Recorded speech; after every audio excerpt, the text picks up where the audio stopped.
नमस्कार, मैं दीपक। आज हम बात करेंगे बलरामपुर की घटना की और जानने की कोशिश करेंगे कि कैसे जलालुद्दीन छांगुर बाबा बन गया। ऐसे एक आदमी जो साइकिल पे अंगूठी माला बेचता था, वो अचानक 100 करोड़ की प्रॉपर्टी का मालिक बन बैठा और एक आलीशान ज़िंदगी जीने लगा। इस चीज़ को हम समझे, इससे पहले हमें इतिहास के पन्ने को पलटना होगा और इतिहास में कुछ पीछे जा कर के ये समझना होगा कि इसकी शुरुआत कब से हुई थी, ताकि आज जो घटनाक्रम हो रहा है उसको हम अच्छे से समझ सकें और उसको रोकने के लिए अपने स्तर पे उचित कार्रवाई कर सकें। तो इतिहास में हम पीछे चलते हैं। पीछे जब हम चलेंगे तो जैसा कि आप लोग जानते हैं कि जो इंडस वैली सिविलाइजेशन थी वो एक सेकुलर सिविलाइजेशन थी। अभी तक के जो साक्ष्य प्राप्त हुए हैं वहाँ से, उसके अनुसार उसके बाद कुछ और आगे बढ़ेंगे। जब सेंट्रल ईस्ट और मिडिल ईस्ट से जब आक्रमणकर्ता भारत आए थे तो उन्होंने जैसे सोमनाथ मंदिर को लूटा, भारत में और कई जगहों पर मार काट की, यहाँ से लूटपाट की। और फिर वो जो वहाँ के लोकल थे उनको डराते धमकाते थे कि तुम हमारे रिलीजन में आ जाओ, हमारा धर्म अपना लो, और अगर तुम हमारा धर्म अपना लोगे तो हम तुमको मारेंगे नहीं, और तुम्हारे बहू बेटियाँ जो हैं जो भी हैं उनके साथ कोई दुर्व्यवहार नहीं किया जाएगा। तो इससे उसकी शुरुआत हुई। फिर आगे दिल्ली सल्तनत आई, उसमें भी जो खिलजी वगैरह थे, इन्होंने इस काम को जारी रखा और हिंदुओं को बड़े पैमाने पे कन्वर्ट करके मुसलमान बनाया गया।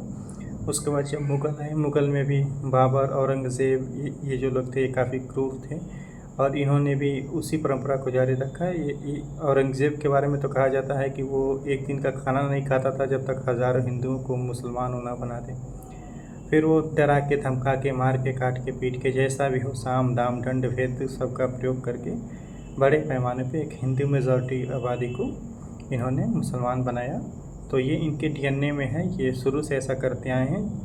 फिर कुछ समय जब आगे बढ़ेंगे तो ब्रिटिश आए यहाँ पे, और ब्रिटिशर्स ने 1813 में एक एक्ट लिया है, जिस एक्ट के अनुसार इन्होंने क्रिश्चियन जो मिशनरीज थे उनको अलाउ कर दिया भारत में आकर कि वो अपने धर्म का प्रचार प्रचार कर सकें। वो इस एक्ट के आड़ में क्या करते थे कि जो आज का जो हमारा नॉर्थ ईस्ट है प्लस म्यांमार, बर्मा, जैसा कि आप जानते हैं कि जब हम आज़ाद नहीं हुए थे तो उस समय ये सब एक ही था, कोई पॉलिटिकल बाउंड्री वगैरह नहीं थी।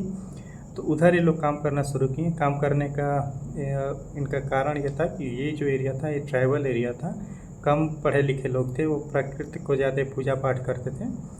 तो इस एरिया में इन्होंने काम करना शुरू किया और बड़े पैमाने पे जो हिंदू लोग थे उनको इन्होंने क्रिश्चियन बनाया, जो कि आज आप देख रहे हैं। मणिपुर हो, चाहे फिर वो नागालैंड हो, चाहे त्रिपुरा हो, मिज़ोरम हो, मेघालय हो, अरुणाचल प्रदेश हो, ये जो एरिया है, और यहाँ पे जो ये क्रिश्चियन मिशनरीज ने जो क्रिश्चियन लोगों को बसाया,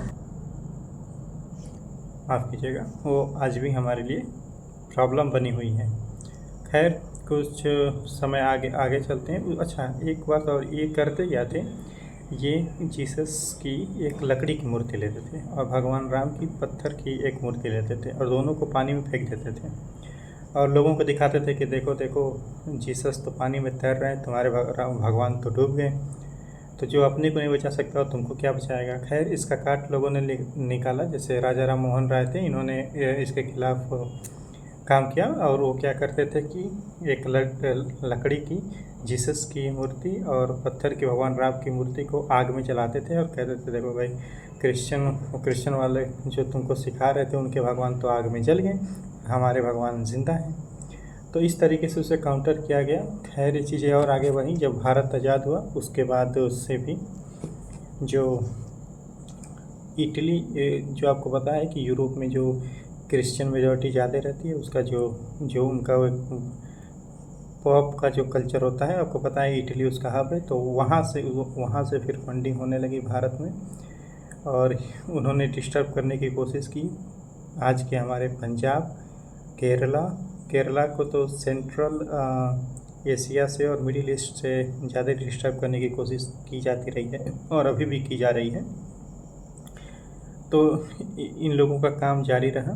फिर आप देखेंगे कि जो अमेरिका की एजेंसी है, CIA, या फिर ब्रिटिश का जो है EMI, उनका मैं नाम भूल रहा हूँ, लेकिन उनके जो सिक्योरिटी एजेंसी है, ये सब मिल के भारत और नेपाल बॉर्डर जो है वहाँ पे आप देखेंगे अचानक एक मदरसों की बाढ़ सी आ गई। तो उन मदरसों को खड़ा किया जिन पे इन्होंने दीनी तामील वगैरह देने की बात करते थे, लेकिन उसके आड़ में ये लोग अपना धंधा चलाते थे, जिसमें कन्वर्जन से लेकर के लोगों को ब्रेन वॉश करना, उन्हें मैनिपुलेट करना और उन्हें सेल्फ रेडिकलाइज होने पे मजबूर करने के लिए ऐसा ये लोग काम करते थे। फिर धीरे धीरे चीज़ें आगे बढ़ी और बड़े पैमाने पे पूरे भारत के छोटे छोटे पॉकेट्स में इन्होंने अपना धंधा जो रिलीजन कन्वर्जन का है उसको जारी रखा। आज की ही रिपोर्ट के माने अगर जो रिपोर्ट आ रही है पंजाब से, केरला से, या फिर नॉर्थ ईस्ट से, या फिर महाराष्ट्र के विदर्भा से, या फिर मध्य प्रदेश के कई सारे ट्राइबल्स जो ज़िले हैं वहाँ से, तो जो क्रिश्चियनिटी है वो काफ़ी ज़्यादा इंक्रीज कर गया है पिछले कुछ दशक में पंजाब में। इसका ठीक उल्टा हुआ है केरला में, जो क्रिश्चियन और हिंदू मेजॉरिटी है वो डिक्रीज कर गई है, जो मुस्लिम मेजॉरिटी है वो बढ़ गई है। तो यानी कि केरला में क्रिश्चियनिटी और हिंदुइज़्म को टारगेट किया जा रहा है इस्लाम के द्वारा, और पंजाब में हिंदुओं को जो शेड्यूल कास्ट वगैरह हैं ज़्यादातर जो फाइनेंशियली रूप से वीक हैं उनको लोभ लालच दिखाकर, जैसे कि पैसे का, स्कूल का, मेडिकल का, बच्चों की शादी विवाह का, इसका लालच दिखा के उनको कन्वर्ट किया जा रहा है। और ऐसे में जो पंजाब की पूरी डेमोग्राफी है वो बदल रही है। अब आपको समझ में आएगा कि ये जो घटना आपको बलरामपुर में हुआ, ये सिर्फ बलरामपुर की घटना नहीं है, पूरे भारत के अलग अलग ज़िलों में ऐसी घटनाएं चल रही हैं। ऐसा उनका धंधा चल रहा है, लेकिन ये कोई चीज़ उजागर हो जा रही है, कोई चीज़ छिप रही है। फ़िलहाल हम आज की घटना पे आते हैं, बलरामपुर जलालुद्दीन उर्फ छांगुर बाबा के। ये व्यक्ति कुछ साल पहले तक साइकिल पे अंगूठी और माला बेचता था, वहाँ से इसने 100 करोड़ कमाने का सफ़र तय किया। जाहिर सी बात है कि इसने कोई लीगल काम तो किया नहीं, इसने इलीगल रास्ते का सहारा लिया, और जिसमें एक था कैसे हिंदू की जो लड़कियाँ होती हैं उनको बहला फुसला कर मुसलमान बनाया जाए, और इसके लिए से विदेशों से फंडिंग आती है। जो रिपोर्ट आ रही है या फिर जो सूचना आ रही है उसके हिसाब से ये करता क्या था, इसने पूरा एक अपना गैंग बना रखा था। जैसे आप अंगूर का गुच्छा देखें, ऊपर से नीचे तक सब एक दूसरे से जुड़े होते हैं, ऊपर ज़्यादा होता है, धीरे धीरे नीचे आता है तो कम होता जाता है। ऐसे ही इसने पूरा अपना गैंग बना रखा था। गैंग के जो सदस्य थे उनको एकदम इसने इंस्ट्रक्शन दे रखे थे कि भैया आपको जो पर्चे बनाना है वो हिंदू बन के बनाना है, और इसने बड़ी ही सातिराना अंदाज में उस गैंग में लड़कियों को भी रखा था।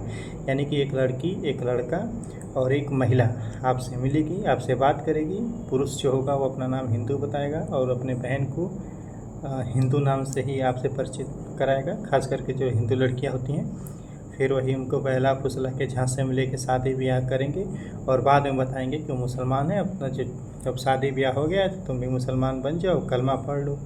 अच्छा, अगर वो रजिस्ट करे कि नहीं मैं तो एफ करूँगी, तुमने मेरे साथ धोखा दे दिया, ये सब नहीं है ये वो, तो फिर उसको ये बहलाते फुसलाते थे कि कोई बात नहीं, तुम्हारी जो पूजा पद्धति है तुम उसको मानो और हमें कोई इशू नहीं है, इस प्रकार की। लेकिन फिर 2-4 दिन बाद वही उसके साथ मारपीट, लड़ाई झगड़ा ये सब करते थे, जो रिपोर्ट आ रही है उसके अनुसार।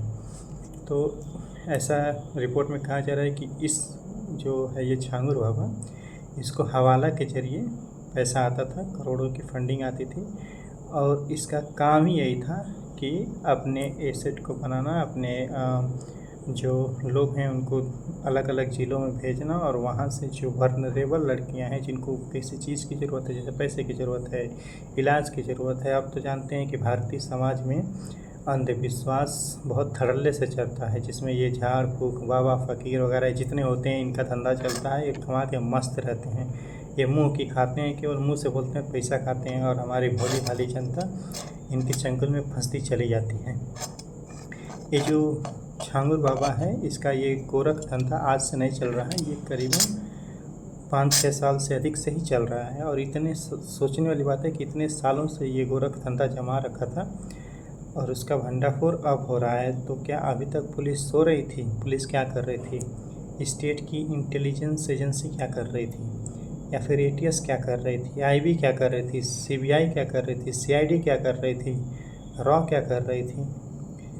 क्योंकि इतने बड़े पैमाने पे जैसे कि रिपोर्ट आ रहा है कि ये आदमी लगभग 5,000 से ज़्यादा हिंदू लड़कियों को मुसलमान बना चुका है, कलमा पढ़ा चुका है। और इसने मतलब समझिए 1 रुपये से सफ़र शुरू करके 100 करोड़ तक पहुंच गया, और देश की इतने सारी इंटेलिजेंस एजेंसियों की नज़र तक इस पे नहीं पड़ी। कितना शातिर है ये। जाहिर सी बात है कि इस ये जो लोकल के जो ऑफिसर्स होंगे या लोकल जो भी सरकारी लोग होंगे, उनको इसने मोटी रकम दे रखी होगी, तभी इसके खिलाफ़ अभी तक कोई कार्रवाई नहीं हुई। खैर, अब इसके खिलाफ़ कार्रवाई हो रही है। इसका जो महल है उसको 8 बुलडोज़र लगा के ढहाया गया, और उस ज़िले के डीएम ने कहा कि इसका खर्चा भी हम इसी से लेंगे। इन तीनों को जलालुद्दीन, नसरीन और जमालुद्दीन, इन तीनों को गिरफ्तार करके पुलिस ने जेल भेज दिया है। इसके घर से इन्वेटर, लग्जरी गाड़ियाँ, घोड़े, सोलर पैनल और भी बहुत कीमती सामान मिले हैं। इन सब को पुलिस ने अपने जब्त कर लिया है। सोचने वाली बात है कि उस इलाके में इसका काफ़ी प्रभाव है। जैसा कि आप जानते हैं, हमारे देश की जनता जैसे भोली भाली है, वो 10 लोगों को एक ही बात बोलेगा, उस 10 में से किसी एक को बात उसकी हो गई तो 10 जगह प्रचार करेगा, अरे इन्होंने मुझे ऐसा बोला था तो मेरे साथ तो ऐसा हो गया, मेरे लिए तो भगवान ने खुदा है, वगैरह वगैरह। फिर उसका धंधा चलता है। धीरे धीरे जब इनका धंधा चलता है, थोड़े पॉपुलर होते हैं, तो ये विदेश में बैठे जो भारत के दुश्मन हैं, जो भारत को डसना चाहते हैं, उनके नज़र में आ जाते हैं। और जब ये उनके नज़र में आते हैं तो फिर इनका सारा खेल शुरू होता है पैसे का हवाला के ज़रिए, और से ज़्यादा लोगों को अपने साथ जोड़ने का। तो ये सब काम चल रहा था, और हमें खुशी है कि ये पकड़ा गया। देखिए, ये जो हिंदुओं की लड़कियां जो होती हैं, उनको मुसलमान बनाने की प्रक्रिया ये आज से नहीं चल रही है, ये बरसों पुरानी है, और ये आगे भी चलती रहेगी जब तक हम और आप सतर्क ना होंगे, हम और आप अपने बच्चियों पर ध्यान नहीं देंगे कि वो किससे मिल रही हैं, किससे बात कर रही हैं, किसके साथ बैठ रही हैं, कहाँ जा रही हैं। तो जब तक हम नहीं सतर्क होंगे, ये चीज़ें चलती रहेंगी, और भारत को तोड़ने की साजिश यूँ ही चलती रहेंगी। कुछ लोगों के नापाक इरादे हैं, वो चाहते हैं कि भारत एक इस्लामिक स्टेट बन जाए, और हमें पूरा भरोसा है कि वो उनका ये सपना क़यामत तक पूरा नहीं होगा, वो चाहे जितने ज़ोर लगा लें। क्योंकि अब ये समाज जो भारत का समाज है, वो जागा हुआ समाज है, और ऐसे तुच्छ लोग, ऐसे कुछ मुट्ठी भर लोग जो ऐसा सोचते हैं, इनको जड़ से उखाड़ फेंकेगा। खैर, अभी इस मामले में इन्वेस्टिगेशन जारी है, और देखते हैं कि आगे क्या डेवलपमेंट होता है।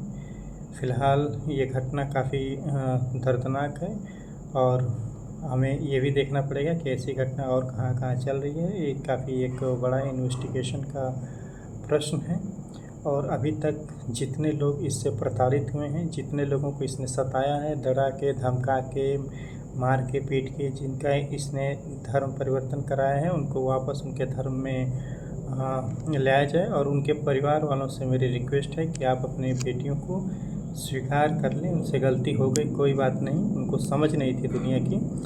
आगे से ऐसी गलती ना हो, उनको ये समझाइए। ऐसा ना हो कि वो वापस आना चाहें और आप लोग समाज के डर से उनको वापस नहीं आने दें। तो मेरी आप लोगों से यही गुजारिश रहेगी कि आप उन्हें वापस अपने घर आने दें, और उनके साथ रहें, उनको समझाएं, और एक मिसाल दें कि आगे से कोई ऐसा ना करे। खैर, इस मामले में जो भी डेवलपमेंट होगा, हम अपने अगले वीडियो में लेकर आते रहेंगे।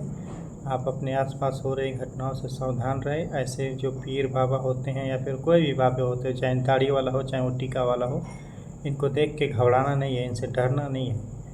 और ये जो इलाज करने के नाम पे, या फिर आपकी बीमारी ठीक कर देंगे, आपका भविष्य बताने के नाम पे आपको ठगते हैं, इनसे सावधान रहिए।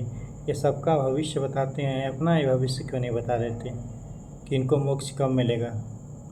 बेकार में इन चक्करों में ना पड़ें, अपने जीवन को सरल और सुंदर बनाएं। बहुत बहुत धन्यवाद।